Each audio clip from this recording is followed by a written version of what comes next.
எனது சிக்கலான பிரசவத்தின் மத்தியில் கிடைத்த வாய்ப்பே சிங்கப்பூரின் தொழில்துறை 4.0 தொடக்கத்தின் உந்து சக்தியாக என்னை மாற்றியது. We are here for an international entrepreneurship. Madurai பெண்ணான விவேகா சிங்கப்பூரின் முன்னணி தொழில் முனைவோராக உள்ளார்.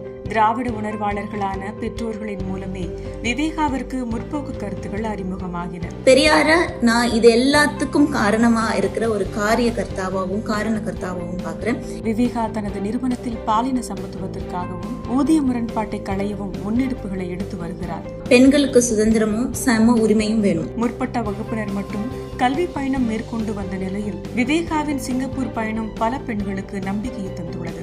எனது தந்தை எனக்கு அறிமுகப்படுத்திய திராவிட கருத்துக்களை எனது குழந்தையிடம் கொண்டு செல்வதற்கு அக்கருத்துகளின்படி நான் வாழ்ந்து காட்டுவதே சரியான ஒன்றாக இருக்கும். திராவிட கருத்துக்கள் கொடுத்த நம்பிக்கை வாய்ப்புகளற்ற பெண்களுக்கான பாதையாக தன்னை மாற்றியிருக்கிறது என்கிறார் டாக்டர் விவேகா.